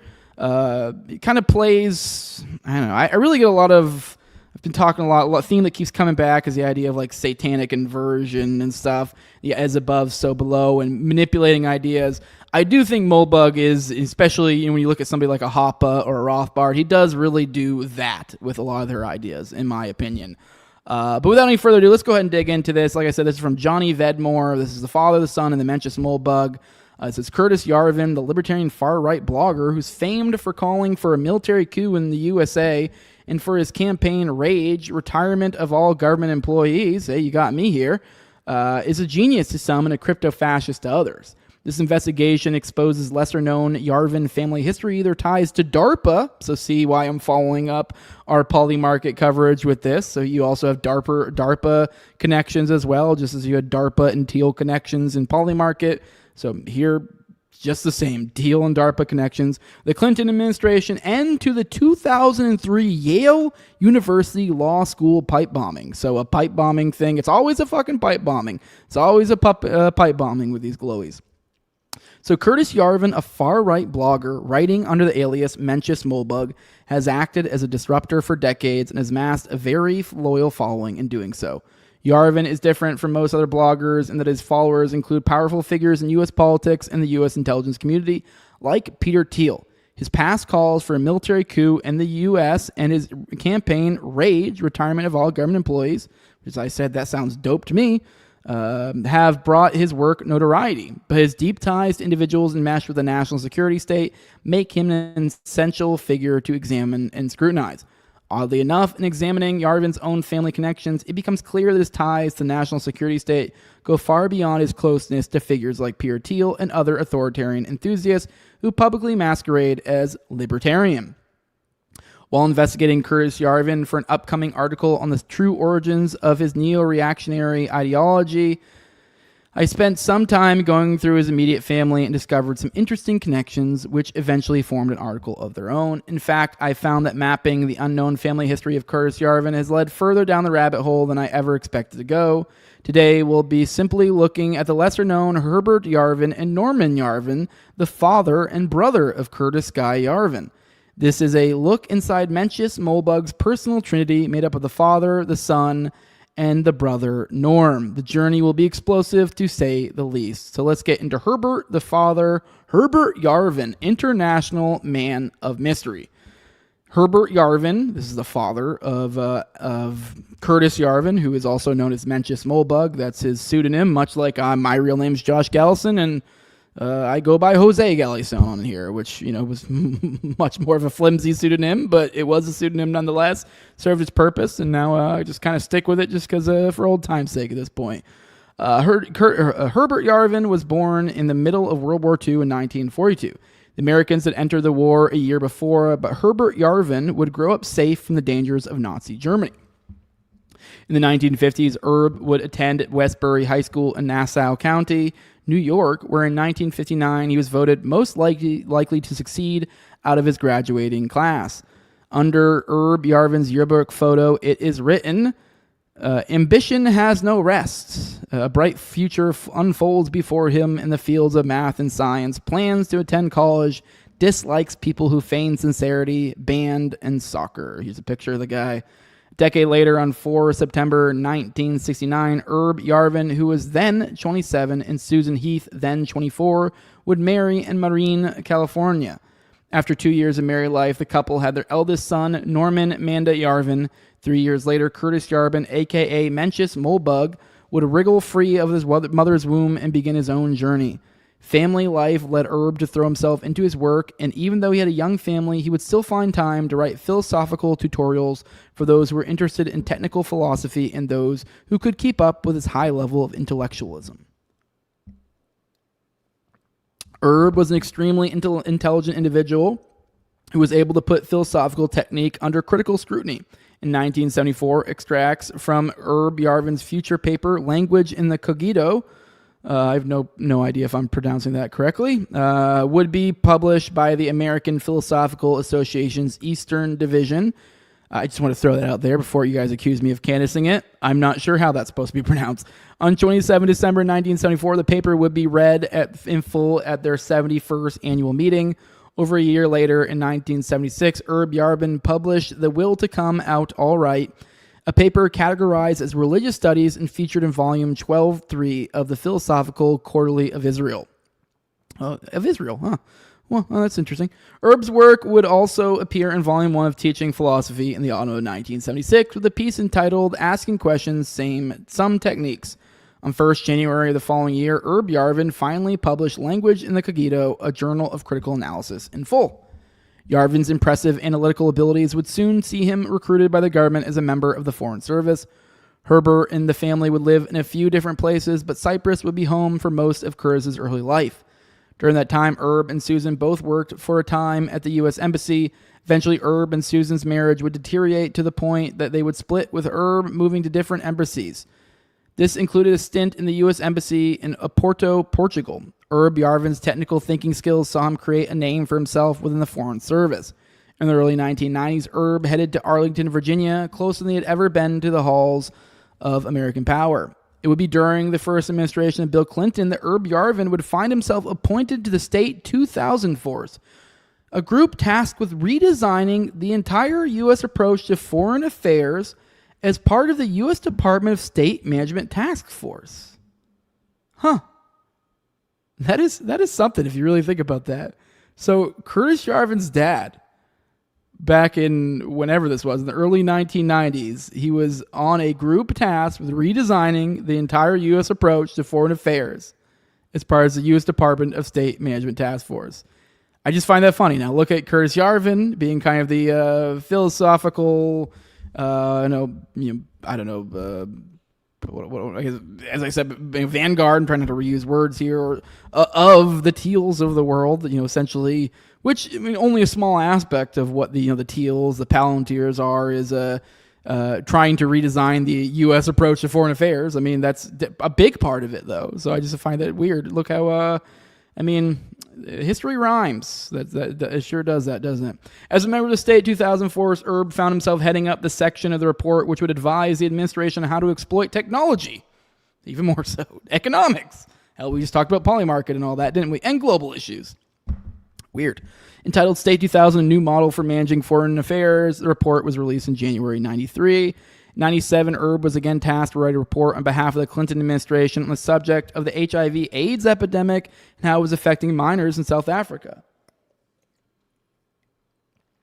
There's also anecdotal evidence that refers to Erb Yarvin in 97. While he was working in the U.S. Embassy in Nigeria, in September 2000, Erb's eldest son, Norman Manda Yarvin, wrote, "My father worked in the U.S. Embassy in Lagos, Nigeria, for a couple of years and saw plenty of scams played on Americans." Later in the same post, Norman Yarvin also states, in Lagos, U.S. Embassy personnel did not drive to the airport except in an armored car, not because of terrorism either, just due to random violence. That was 3 years ago. In 98 and 99, Herbert Yarvin took part in the Standing Committee on Copyright and Related Rights in the position of Counselor for Economic Affairs based in the Permanent Mission, Geneva, Switzerland. The SCCR was set up in the 98 to 99 biennium to examine matters of substantive law or harmonization in copyright and related rights as a specialized committee inside the World Intellectual Property Organization. The dawn of the Internet age saw an international effort to create globally recognized legal standards and practices concerning copyright in cyberspace. Erb was part of a 12-person United States delegation, which included representatives of the State Department, Department of Commerce, and the Library of Congress. The creation of the SCCR came hot on the heels of the DMCA, the Digital Millennium Copyright Act being passed by the U.S. U.S. Congress in 98 under the Clinton administration to legislate to tackle copyright infringement by electronic means, particularly over the internet.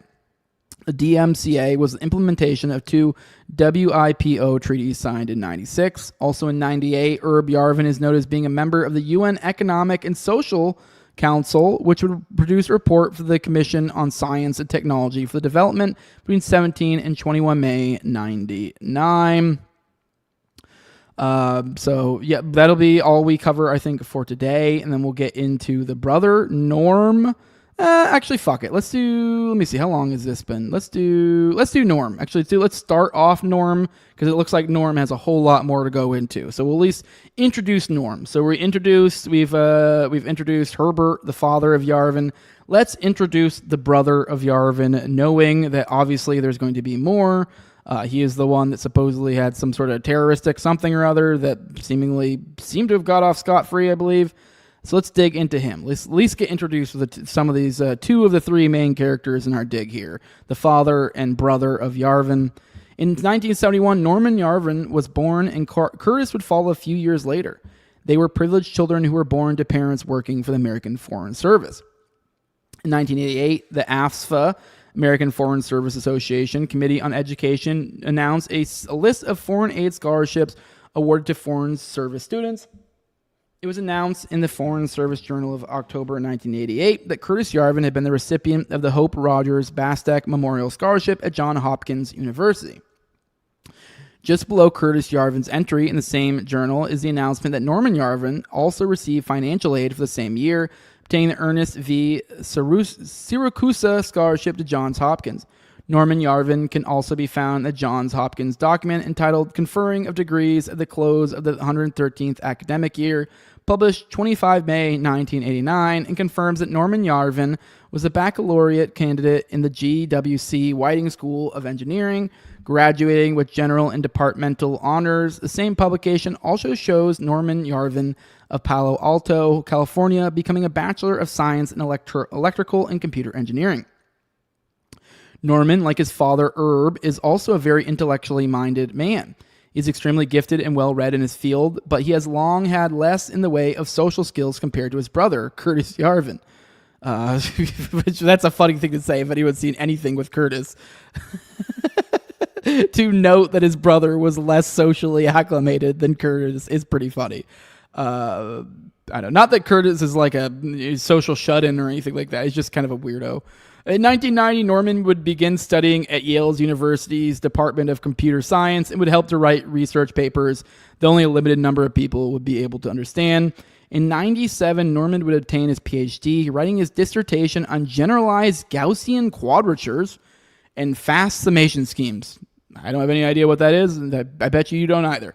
While his father Herbert was off in South Africa writing a report for the Clinton administration on HIV and AIDS, Norman Yarvin was busy co-writing a scientific paper with his advisor at Yale, Vladimir Roklin, entitled An Improved Fast Multipole Algorithm for Potential Fields on One-Dimensional Structures. The following year, Norman Yarvin co-wrote another paper, again with Vladimir Roklin, entitled A Generalized One-Dimensional Fast Multipole Method with Application to Filtering of Spherical Harmonics. Jesus. Again for Yale's Department of Computer Science. In June 2020, Norman was still publishing at Yale when he was assigned a role in a DARPA-sponsored project that culminated in a paper entitled Prolate Spheroidal Wave Functions, Quadrature, and Interpolation, alongside authors Hong Xiao and Vladimir Roklin. Between 1991 and 2006, Norman Yarvin would help produce 7 papers through Yale's Department of Computer Science, most of which were sponsored by DARPA. These papers would cover subjects relating to machine learning, computing on matrices, linear algebra, algorithms, and other such subjects that tend to be lost on the average person. There would be a 6-year gap between his penultimate paper and his final submission in 2006, but it's not clear if Norman Yarvin actually continued to work for Yale during that period. For instance, he's recorded a newspaper headline in 2003 as being a former employee. Norman Yarvin likes to collect info and has been archiving chats from various online technical forums for decades. Some of the conversations Norman has had in these online discussions rooms were saved. On the week of 11 September 2000, Conversations archived in the Day Notes Journal's blog on TTGnet give us some insight into the controversial character that is Norman Yarvin. Some of the discourse may remind you a little of his younger brother. When talking about Nigerian scammers in the online chat room, Norman Yarvin is recorded as making statements like, "I think everyone charged with a crime is entitled to a fair trial and the presumption of innocence. But I also think things would be a lot better if habitual criminals like scammers were executed in a timely manner, say within a week of their trials." I'm not gonna lie, kind of based. I don't agree with it, but pretty based. Hanging 1% of the population would probably eliminate 99% of the actual crime, by which I mean crimes against persons and property rather than arbitrarily defined crimes. They're in fact consensual conduct, such as drug dealing, gambling, and prostitution. He goes on in a later exchange to state, "It's remarkably hard to find any argument against the death penalty that isn't just empty sentimentalism," which I would grant that I don't like giving the government that power. That's why I'm against it generally. That doesn't mean there aren't examples where I would be like, I don't really care I want that person dead. I don't care who does it. If it's a state, cool. I just don't necessarily want to give away give them that ability, essentially. Another piece Norman published on his own website, he blamed Social Security programs for Germany's social decline leading up to World War II. In the piece entitled The Effects of Social Security, he states that in the case of Social Security, such a chain of inferences deeply implicates a program in the slow global decline of human standards today and the degeneration of Germany during the first half of the last century. Some of Norman's carefully worded crypto-contrarianism will be familiar to anybody who has read the work of Curtis Yarvin, and those observers of Mencius Moldbug, which find much of Norman's take on modern history to be eerily similar. In August 2002, Norman Yarvin seemed to have been swept up in the official weapons of mass destruction narrative used by the US, UK, and their allies to push for the Second Iraq War, with Norman stating on the Instapundit forum, "Iraq has shipped enough weapons-grade uranium to build a bomb, and the Iraqis still have it." All right, we'll come back into this next time, getting into the brother of Curtis's time. That's Norman over at Yale in regards to a certain pipe bombing. So we'll get into that next time. With that, let's roll into chat one last time, and then we'll get on out of here. What else we got here? Yeah, see Tom 33, modern day right winger just tweaking Rothbard. Many such cases, exactly. Saying Tom Molbug is cringe. Here's Qbert. Just checking in, just gotta go. How is everyone, by the way? Oh, god damn it, could Jose get any uglier? I'll say yes, but only because it's Jose. Nice to see you here, brother. You're looking handsome as ever. Good morning, Ryan McLeod. Says, I've been avoiding learning anything about this personage, but I like your channel, damn it. He is one I've kind of done the same too. I've always just kind of laughed at him, but there's just too many people who take him seriously, and he is connected to too many serious people, so I should at least get a better idea of what he is, what he's about, what role he fills, that sort of thing. Your bug fights says, I'm so sick of these intellectual, dissident, political Jews. Or Yarvin is so overrated. Yes, I know. He really is. He is one of those, he's like a midwit trap. Like, there's so many people who are like, oh my God, he's so fucking smart. And then he's like a Jordan Peterson in that way. And that, like, if you just, like, kind of sit there, think about what he said, kind of filter out all the gay fucking flowery words and go like, okay, and all the fucking circular, weird, meanderings that he does, and then you just kind of bring in what is the substantive info here, and you're like, no, this is like nothing. Like, it's like he does the same thing as Jordan Peterson, where he like kind of like works in profundities. We'll say things in such an artful way, in such a weird, odd way that sort of tricks you and be like, oh my God, that's fucking profound. And then you really think about it, you're like, no, wait, no, it's not. Like you just have said it in such a way that you're like, which is a skill in and of its own, but to me, that's kind of basically all that really, I never really thought anything that he said was all that really, I don't know, that smart or anything that wasn't taken from somebody other. And even then a lot of stuff that you're like, oh my God, that's pretty smart is stuff he's taken from other people and corrupted. So you're like, anyways, what else we got in here? Bug fights. I'm an edgy genius. I've got dangerous ideas. Ryan McLeod against his random Kazarian with high-level access to state. Can't roll my eyes any harder. The funniest one I've learned is toymaker Lewis Marks, who chose Army generals. I didn't know anything about that one. I may have to look at that one of these days. Tom says, I can't imagine. He's got to be the most autistic motherfucker I've ever seen. I can't imagine his brother. Exactly. Bug fights is when Jose is king. We should make Yarvin pour concrete for a living. Exactly. Northside says, didn't Fauci kill Molbug's wife? I don't know. I know he did get a new wife. I know that's like part of his lore is that he like had some chick and then he had some weird relationship with some younger chick, and it was kind of weird because he was like this older, weird dude. When people got acquainted with him, I think was already married and stuff, and he's this weird autistic dude. Then I think his wife died, right? And then he did have this weird period where he was kind of like, it reminded me a lot of that like Brian Johnson guy, that like weird forever living guy or whatever that like takes the blood of his children and all that weird like millionaire CEO guy. Like he also had a similar thing where he had some chick he fell in love with and made it very public. And I just remember weird, cringe, odd stuff there. So anyways, that's all I remember. That's the only reason I remember that he did have some sort of, I think his wife died or something, which, I'm sorry that happened for you. What's the word I'm looking for? Consolations, I guess. Although I'm sure that was a long time ago. So, but with that, let's get out of here, guys. For those who want to support what I'm doing, leave a like, share, subscribe, comment, leave a 5-star review on iTunes or Spotify. You can find the show on YouTube, Rumble, all the major audio podcatchers, and Twitter as well. On Twitter, that's at Tower Gang Jose. Everywhere else, it's the No Way Jose podcast. If you want to support the show the best way you can do it with money over at patreon.com/No Way Jose 2020. Lowest level is $2 to give you access to early episodes. Give you guys 1 to 2 of those behind the paywall every week. Keep 3 or 4 behind the paywall at any given time. Give you guys access to ad-free RSS feed, the Telegram, the pre-show, the post-show, and video calls on me and Austin's weekly live call-in show, Already Dead, which goes out on Tuesdays at 9:30 p.m. Eastern. Also, give a big shout-out to highest level of my Patreon. It's a big thank you for their support. I have my previous co-host Tower Gang, Antler Toad, also at Brigade Ease, at ZOVCK, at _Invisiel, Tim Tull, at John Klubo, big fan of the show tournament, at Wayne Katekos, One for Kids, No Free Lunch, Jack, Mark Vestibule, Jacob Wintergad, the Biblical Energy Podcast, and John Black, you beautiful bastard. Hope you're doing okay. Keep us informed on your old noggin, how it's doing. Tom, that's the word I was looking for. Thank you, Tom. Condolences. That was the word I was looking for. It's like it was just flowing and then just left me. It was tip of the tongue. Appreciate it, Tom. Thank you for that. With that, guys, we do have an outro for you. I haven't watched this one yet, so I don't know if it's necessarily funny or insightful or some combination of the two. This is from Black Eye, a frequent contributor to the show. So I just want to say, if this is a dud, you can blame him. But he said this should be the outro for today. This is a genius lesbian that solves society's decline. I can see the title here saying straight men should go back to being men. So dudes should go back to rocking. Dudes rock. If more dudes rocked, then we could stop having chicks pretending to have a cock. I made that rhyme. All right, well, enjoy the outro. We'll see you guys on the next one. Love you all. Bye-bye. So what's your take? Straight men should go back to being men. So. Oh, also, this is from Subway Takes. This is short from Subway Takes with Kareem Rama.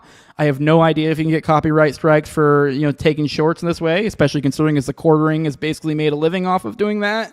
So, but just to be safe, I do want to let them know, hey, if they watch this, hey, I gave you your ups. There you go. I've seen some of these before, and they're generally kind of fun. He just interviews random people on subways, and every now and then you'll see like a viral one that's kind of funny or interesting or so whatever. Here's another one. Let's see what this obviously lesbian lady has to say about the dynamic between lesbians, straight women, and straight men, and how we can fix this. So what's your take? Straight men should go back to being men.